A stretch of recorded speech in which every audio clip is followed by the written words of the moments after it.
Right here is a food plant known as curly dock. That's one name for it. It's a dock plant. It's related to wild rhubarb, which is also just called dock.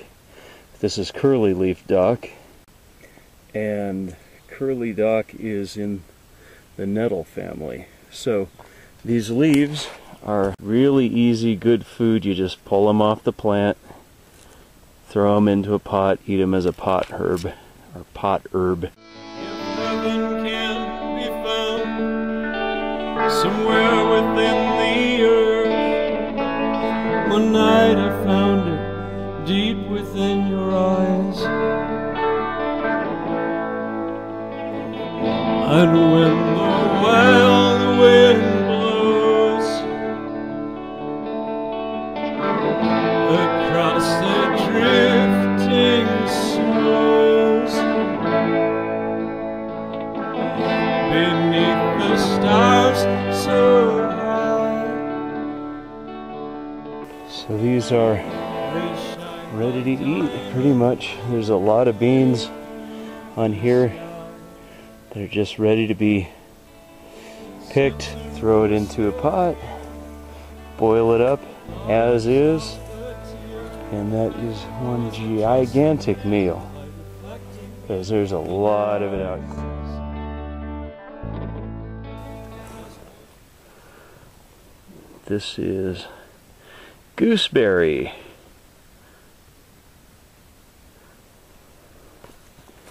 I know you can't see it very well, that stinks, but hey, one of these days God will bless me with a brand new camera that can show stuff close up.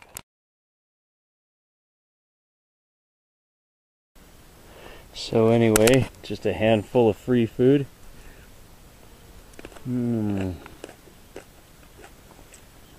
Right from the Garden of Eden.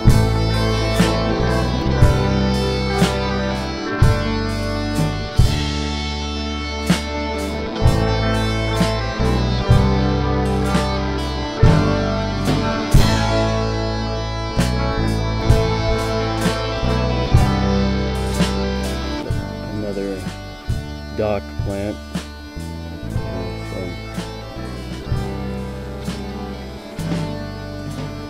A little bit of a rhubarby taste. It'd be really nice boiled up. Alright, this is antelope horns. The flowers haven't opened up yet. It's a multi-use medicinal plant.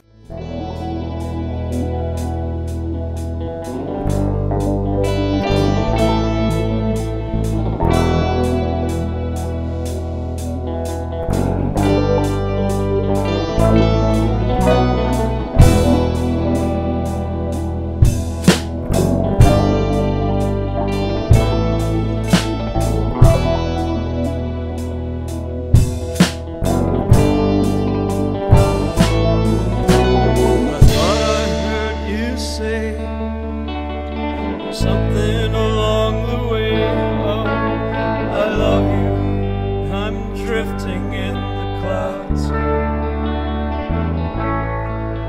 I could sing it through the day, shout it to the skies.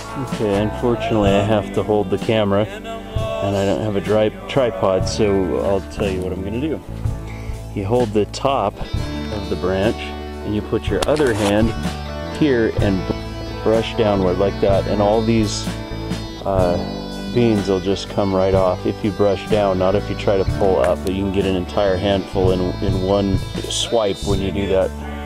The beans of this particular lupine will get a lot bigger than they are now later on, but there's so much time. I mean, these things are basically going to be growing all summer, so there's lots of it. No reason not to pick them young. Alright, and I think I'm going to throw in a sprig of this too for its nutritional value and its lemon flavor. Okay, so I'm going to show you the very short time that I was out scavenging for food. I got lot of stuff. And I'll show you what I got. Okay, over here there's a pile of gooseberries.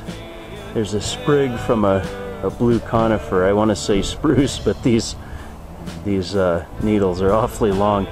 Maybe a kind of a pine. There's lupine beans here. A couple lupine leaves I picked up. A little bit of stinging nettle leaves just from the very top.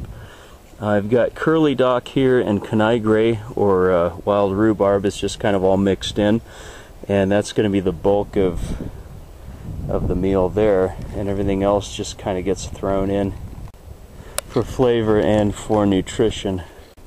And before I build this fire up, I want to say I ignored Smokey the bear, and I did leave my fire to die on its own with a grate over the top of it. Because if you were living free out in the wild, it's really a lot easier to never quite let the fire die completely, so there's always some hot coals underneath. Because as long as you've got hot coals, you can start the fire without matches or any other thing, you know. It's already started. You just get the hot coals from underneath and you get them going. 1 hour by your side, from the world we can hide. Eternally, I'm lost in your eyes.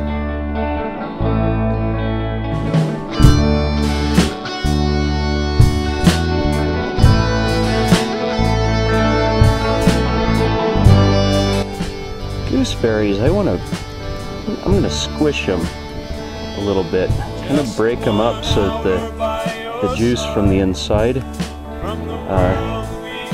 will get into the water and maybe help flavor everything a little bit. You do that to all of them, just kind of break them, squish them a little.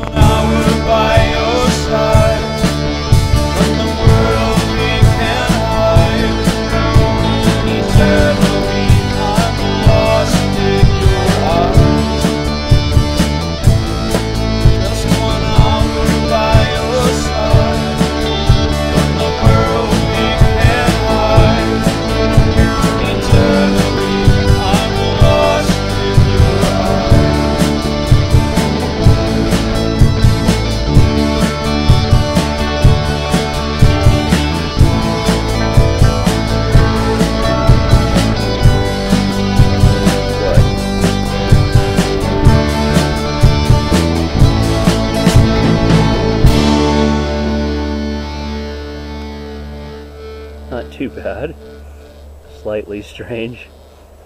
So there it is. It's curly dock, wild rhubarb, lupine leaves, lupine bean, a little bit of like a pine or a spruce or something in there. Oh yeah, and and these things. That adds a lot of flavor to it. I'm really glad I did that. Put the gooseberries in there. And now I'm going to add something in there that I bought from the store. And that's going to make all the difference between night and day. Just one